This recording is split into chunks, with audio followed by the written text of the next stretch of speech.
Hey guys, we're back again with another video. And firstly, I do want to say a massive thank you to each and every person who subscribed. I've hit my goal for the end of the year, which was 700 subscribers. So thank you so much for being here and for joining me as I talk all things boxing. So let's get straight into it. Let's talk about Jake Paul versus Anthony Joshua. Now, we've all seen it. We've seen the videos. We've seen how it's played out. But I do want to say, like, hats off to Jake Paul, like, for even considering the fight, taking the fight, and getting into the ring with a man like Anthony Joshua. He's done incredible things, like especially for women in the sport of boxing. Like he's doing incredible things for them, and I love to see how he's putting these women on a pedestal. But one thing that this fight did show is that there's levels to this. Like there is levels, and of course. AJ didn't get the win as early as we all thought, like the first, second, or third round, but it is really tricky to be able to hit your opponent or even get that KO when your opponent is running around the ring. So, yeah, AJ got it done in sixth round. And I'm seeing a lot of talks of people saying that Jake Paul has gone 6 rounds with Anthony Joshua. And when you say it like that, you would imagine that Jake Paul and AJ was in the middle of the ring going at it, like exchanging punches, but that's not what we saw. It was 6 rounds of seeing Jake Paul run around the ring, not throw so much, tire himself out, and then eventually get KO'd. And I mean, two places in his jaw broken. I mean, that's really painful. And again, like I said, you could not play boxing. And that fight showed that there were levels to this.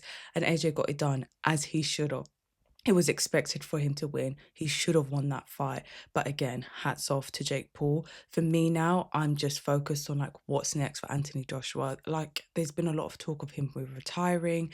So I'm just thinking, what are these big fights that were being teased for him for 2026? Those are the things that I really want to see more of. I want to see like who his next opponents will be. Will we eventually get that fight with him and Tyson Fury? I mean, it would be great. We've been waiting for this for a while. I have seen that Frank Warren has said that AJ should fight Fabio Wardley. I think, and this might be me just being very selfish, right? As an AJ fan, there's just some fights that we just haven't gotten or seen from AJ, and two of them being him and Wilder and him and Fury. And if he's coming to the end of his career, why can't we see these fights? We should have gotten them years ago. So why can't we just see them now or like come to see them? Like why? Us boxing fans have been waiting for this fight for years and years on end. But I don't know.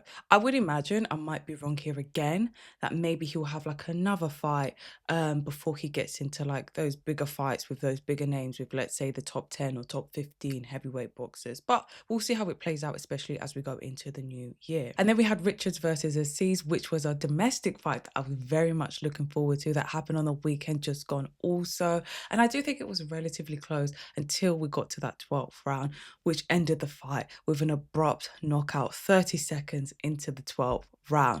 And boy, I love just seeing the fight happen in Africa. I think I've seen some talks about the atmosphere, but I do hope that we do get to see more of these fight nights taking place in Africa. I was thinking prior to the fight, I was thinking the winner of this fight could go head to head with Ben Whittaker, and that would be a good step up for him. I think it would make for an exciting fight also, especially now that Spider took the win and Ben Whittaker, who's also signed with Matchroom, could be easier to make. But I don't know. I don't know. That's just me thinking, and we don't know what could happen and what could take place for 2026. But like I was saying, I love seeing fight nights take place in Africa. And you might be thinking, Stephanie, why Africa? And as we all know, it's not just the location. I think it's more to do with what it represents. We know that boxers love to represent where they're from, their roots, where their families are from. And so being able, like I guess for a boxer, being able to bring these fight nights back to like where their families were from, where their family grew up, where it all started for them, it's a really beautiful thing. And when we think about fight nights that happen in Africa, the main fight that we think of is Rumble in the Jungle in DRC Congo. And I'm actually from DRC Congo. And my nan actually got to watch it live. And so whenever I see her, I always ask her, Nan, do you remember anything else from Rumble in the Jungle? And she tells me the same thing. And I'm surprised that she's not even tired of me constantly asking her.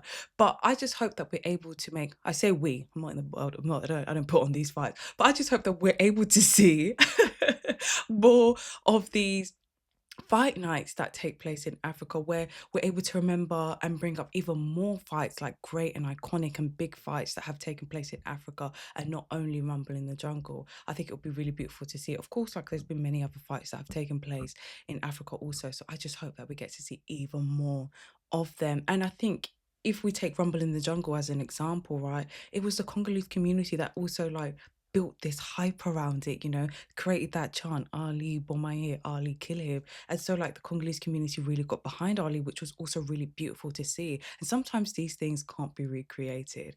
So I hope we get to see so much more fight nights in Africa.